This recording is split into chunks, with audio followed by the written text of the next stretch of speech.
Assalamualaikum warahmatullahi wabarakatuh. Permisi teman-teman semua. Mungkin kami dari kelompok 4 ingin mempresentasikan materi terkait inspeksi K3. Mungkin next slide. Untuk anggota kelompok kami itu ada Alfa Nadif, kemudian ada Felix Nova, ada Andika Dava, dan ada saya sendiri Nurina Katrunada, dan ada Satria Aji. Untuk topik pembahasan pada materi kali ini itu yang pertama ada pengertian, yang kedua ada petugas, ketiga ada objek, keempat ada tujuan, kelima ada jenis, keenam ada tahapan, dan yang terakhir ada manfaat. Oke, selanjutnya. Selanjutnya kita bakalan ngebahas soal definisi dari inspeksi K3. Nah, sebelumnya definisi dari inspeksi merupakan rangkaian pemeriksaan yang dilakukan secara seksama atau secara langsung berkaitan dengan hal-hal pelaksanaan tugas maupun peraturan-peraturan tertentu. Nah, untuk definisi K3 sendiri atau inspeksi kesehatan dan keselamatan kerja merupakan langkah pemeriksaan pada semua faktor produksi, termasuk area kerja, peralatan, prosedur, proses kerja hingga material yang berisiko menimbulkan cedera atau penyakit akibat kerja. Nah, dalam inspeksi K3 sendiri ada petugas. Nah, buat petugasnya sendiri dikelompokkan menjadi 2 petugas, yaitu ada internal dan eksternal. Untuk petugas internal ini merupakan petugas yang berasal dari perusahaan seperti supervisor atau manajer dan personal lainnya yang memiliki spesialisasi di bidangnya. Apabila dalam sebuah proyek perusahaan ini memiliki area kerja yang luas, maka disarankan untuk memiliki lebih dari satu tim agar lebih efisien dalam pemeriksaan. Nah, yang kedua ada petugas eksternal, biasanya berasal dari instansi pemerintah atau pihak ketiga. Nah, petugas ini harus terdiri dari orang-orang yang sudah familiar terhadap lingkungan kerja, memahami tugas dan pekerjaan. Nah, tim ini juga harus memiliki pengetahuan mengenai K3 yang baik. Nah, selanjutnya objek yang akan dilakukan inspeksi pada inspeksi K3. Yang pertama ada biologis. Nah, karena diakibatkan oleh berbagai organisme termasuk parasit, jamur, bakteri, dan lain sebagainya. Kedua, objek kimiawi. Nah, objek kimiawi ini berasal dari cairan, gas asap, kabut, debu, atau uap. Kemudian ada ergonomis. Nah, postur ergonomis ini postur kerja yang salah, desain peralatan yang tidak sesuai dengan standar, cara kerja yang salah, dan lain sebagainya. Kemudian ada objek fisik. Nah, objek fisik ini terdiri dari pencahayaan yang mengganggu, getaran, kebisingan, suhu ekstrim, dan lain-lain. Kemudian ada objek psikososial. Nah, ini berpengaruh pada kesehatan mental para pekerja seperti jam kerja yang berlebihan, kekerasan, dan juga stres.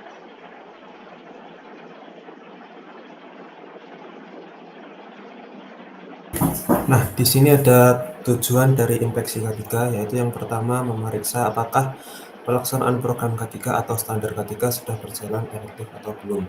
Kemudian mendapatkan pemahaman lebih lanjut tentang pekerjaan dan tugas, kemudian mengidentifikasi bahaya yang ada di area kerja dan bahaya tersembunyi, kemudian menemukan penyebab bahaya, kemudian merekomendasikan tindakan perbaikan untuk mengendalikan bahaya. Kemudian memantau langkah-langkah perbaikan yang diambil untuk menghilangkan bahaya atau mengendalikan risiko, misalnya memantau perihal administratif, kebijakan, prosedur, peralatan kerja, atau alat pelindung diri, dan sebagainya. Kemudian meningkatkan kembali kepedulian tentang K3, karena dengan inspeksi, pekerja merasa bahwa keselamatannya diperhatikan, kemudian menilai kesadaran pekerja akan pentingnya K3, kemudian yang terakhir yaitu mengukur dan mengkaji usaha serta peranan para supervisor terhadap K3. Next. Nah, kemudian ada jenis inspeksi. Jenis inspeksi di sini terdapat 2, yaitu inspeksi tidak terencana dan inspeksi terencana. Nah, Maksud dari inspeksi tidak terencana yaitu waktu pelaksanaan inspeksi ini tidak menentu, sehingga umumnya bersifat dangkal dan tidak sistematis. Yaitu terdapat ciri-cirinya, yaitu yang pertama, umumnya hanya memeriksa kondisi tidak aman. Kondisi tidak aman yang memerlukan perhatian besar yang sering terlewati. Kemudian fokus yang lebih besar pada kepentingan produksi, kemudian tidak tercatat atau tidak didokumentasikan, kemudian yang terakhir itu tindakan perbaikan dan pencegahan tidak sampai mendetail. Kemudian ada inspeksi terencana. Nah, di sini dibagi menjadi dua, yaitu inspeksi umum dan inspeksi khusus. Inspeksi umum adalah inspeksi rutin terhadap sumber-sumber bahaya di tempat kerja atau kegiatan identifikasi terhadap tugas-tugas, proses operasional, peralatan, dan mesin-mesin yang mempunyai risiko tinggi. Inspeksi rutin biasanya dilakukan minimal 1 bulan sekali tergantung kebijakan perusahaan. Kemudian ada inspeksi khusus. Inspeksi khusus ini yaitu biasanya dilakukan untuk mengidentifikasi dan mengevaluasi potensi bahaya terhadap objek-objek kerja tertentu yang memiliki risiko tinggi, atau setiap kali ada proses atau mesin baru yang diperkenalkan di tempat kerja, yang hasilnya digunakan sebagai dasar untuk pencegahan dan pengendalian risiko di tempat kerja. Next. Nah, di sini ada tahapan inspeksi, ada 4, yaitu yang pertama tahapan persiapan, yang kedua tahapan pelaksanaan, yang ketiga pencatatan hasil pengamatan, dan yang terakhir itu tahap pelaporan.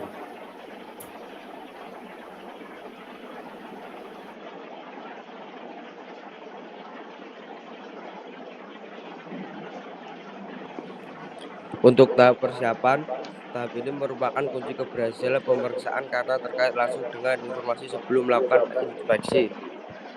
Yang pertama adalah tim inspeksi, jadwal inspeksi, jalur-jalur untuk inspeksi, terus peta inspeksi didasarkan pada zona arah kerja, dan lain-lain. Next.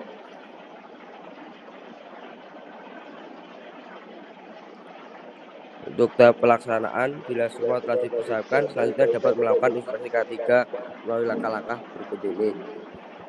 Yang pertama, menghubungi bagian penanggung jawab K3, kemudian menginformasikan bahwa akan dilaksanakan inspeksi K3. Yang kedua, pastikan mengikuti peta serta jalur inspeksi yang telah direncanakan.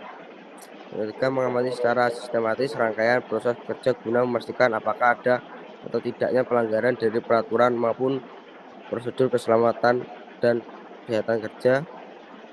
Terus mengamati tindakan pekerja apakah telah memenuhi persyaratan keselamatan dan kesehatan kerja atau belum. Selanjutnya, untuk mengumpulkan dan memeriksa data apakah sudah sesuai dengan daftar inspeksi yang sudah direncanakan sebelumnya. Dan terakhir, melakukan perbaikan secara segera jika sewaktu inspeksi menemukan tindakan ataupun kondisi berbahaya. Next.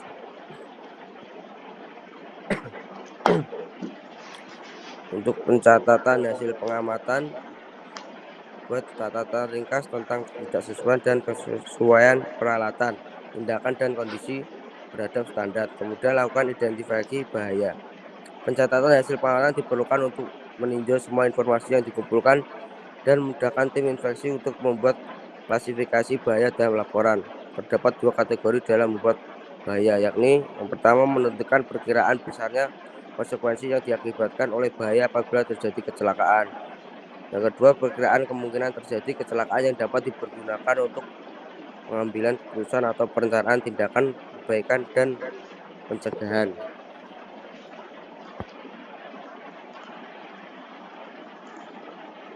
Oke, untuk tahap terakhir yaitu ada tahap pelaporan. Jadi di tahap laporan ini setelah semuanya sudah dilakukan, selanjutnya kita buat laporan secara tertulis. Untuk tipe laporan dari tahap laporan ini ada 3 tipe. Yang pertama ada emergency report, artinya dia mencakup segala kategori bahaya,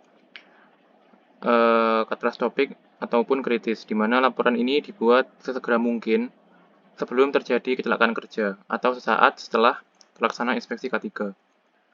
Buat tipe kedua yaitu laporan berkala, artinya dia mencakup keadaan bahaya yang tidak masuk ke dalam kategori darurat, di mana laporan ini dibuat paling lama 24 jam setelah inspeksi. Kemudian yang terakhir ada laporan ringkas, artinya dia mencakup kesimpulan dari segala item laporan yang terdahulu. Next. Untuk selanjutnya adalah manfaat atau keuntungan dari inspeksi K3. Untuk beberapa manfaatnya adalah yang pertama untuk mengecek apakah sesuatu proyek itu bertentangan atau menyimpang dari program sebelumnya. Kemudian untuk meningkatkan kembali kepedulian keselamatan di lingkungan karyawan, karena dengan inspeksi ini karyawan merasa bahwa keselamatannya diperhatikan. Kemudian yang ketiga, mengetahui semua standar keselamatan kerja yang telah ditentukan. Kemudian mengetahui sebagai bahan utama untuk pengumpulan data dengan tujuan mengadakan pertemuan keselamatan kerja. Kemudian menilai kesadaran keselamatan kerja di lingkungan karyawan perusahaan, dan yang terakhir bisa untuk mengukur dan mengkaji usaha serta peran dari para supervisor terhadap keselamatan kerja. Mungkin cukup sekian presentasi dari kami. Selanjutnya adalah mungkin sesi tanya jawab. Dipersilahkan untuk teman-teman yang ingin menjawab, ingin bertanya, kami persilahkan.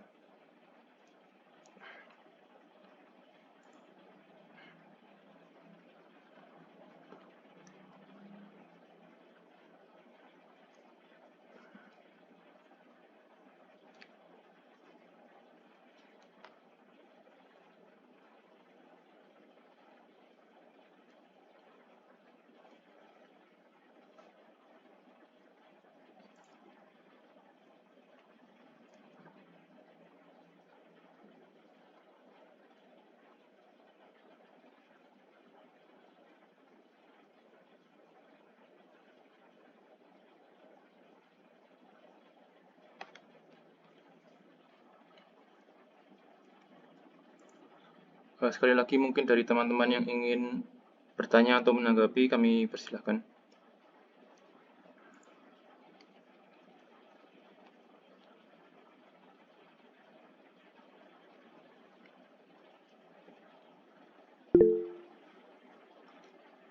Silakan Mbak Ami Maturoma.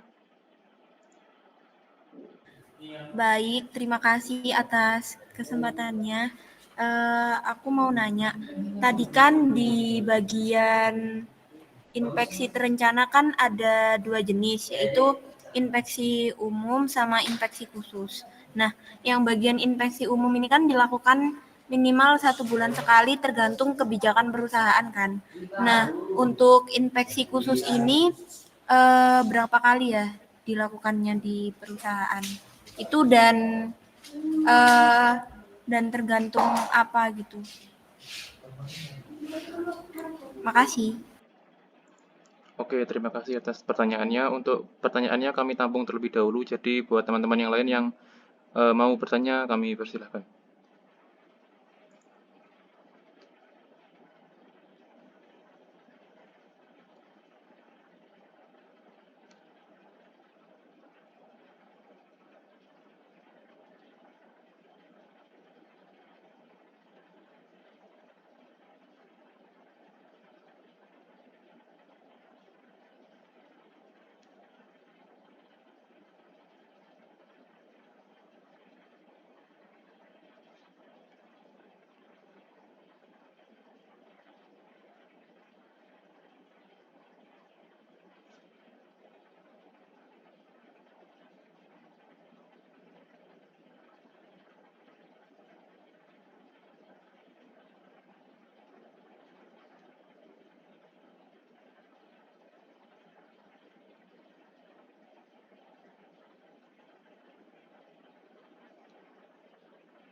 Mungkin aku bakal menjawab dari pertanyaan Mbak Ami terlebih dahulu.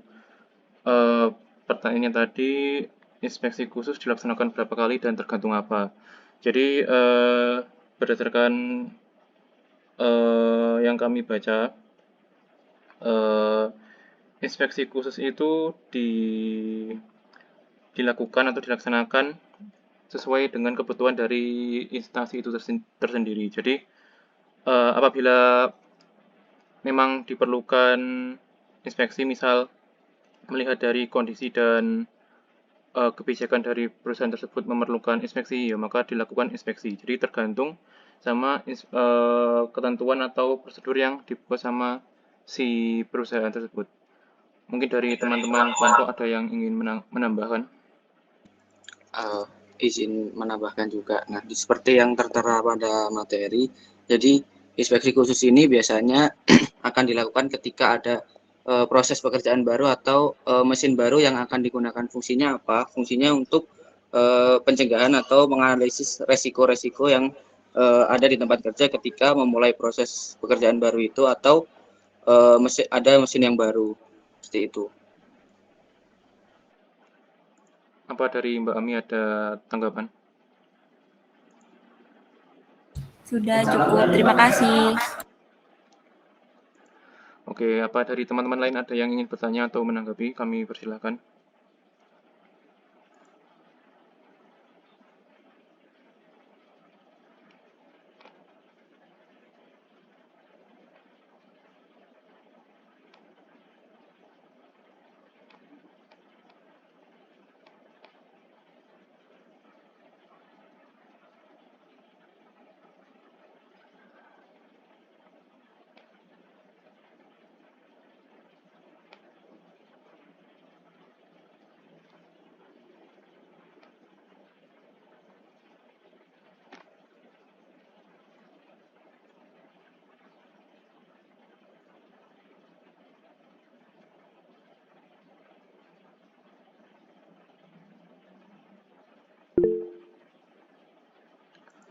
Silakan Mbak Ima juga.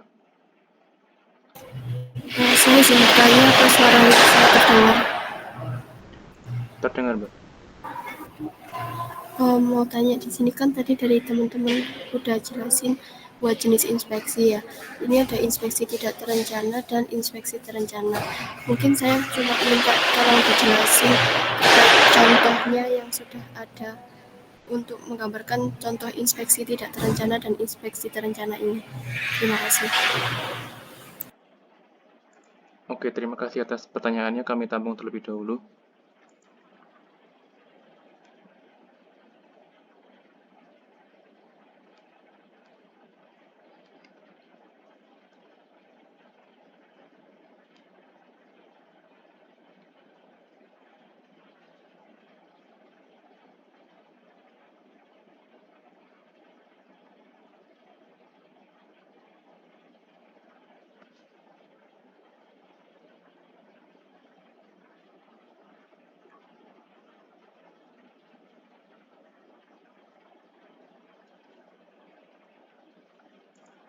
Oke, mungkin aku izin menjawab pertanyaan dari Mbak Ima.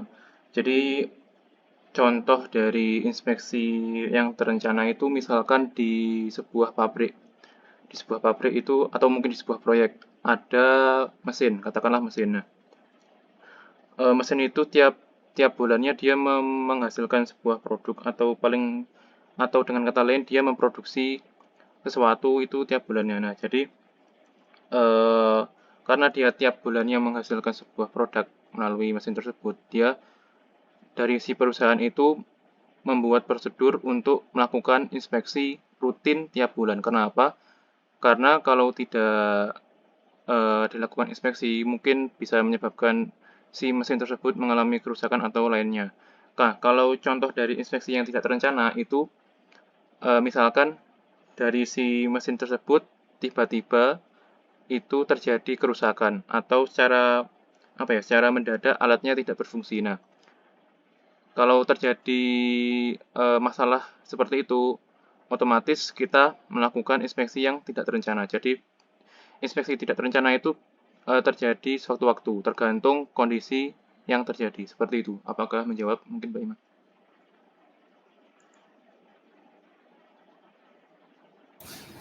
Sudah menjawab. Mungkin saya satu lagi bertanya, buat inspeksi ini berarti nantinya juga ada kayak bentuk laporannya juga ya?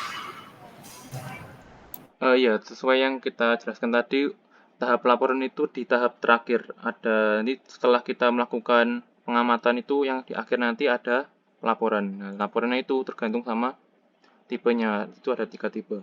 Seperti itu, Mbak. Iya, terima kasih sudah menjawab. Oke, apa dari teman-teman yang lain ada pertanyaan atau tanggapan? Mungkin kami persilahkan.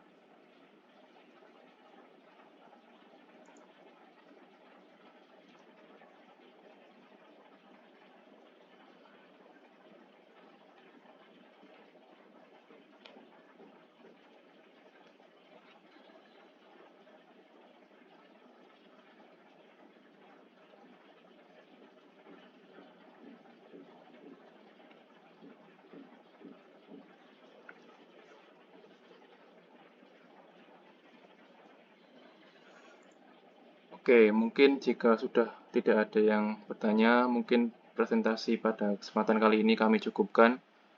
Terima kasih buat teman-teman yang sudah hadir. Kami mohon maaf apabila terdapat kesalahan. Terima kasih. Kami akhiri. Wassalamualaikum warahmatullahi wabarakatuh.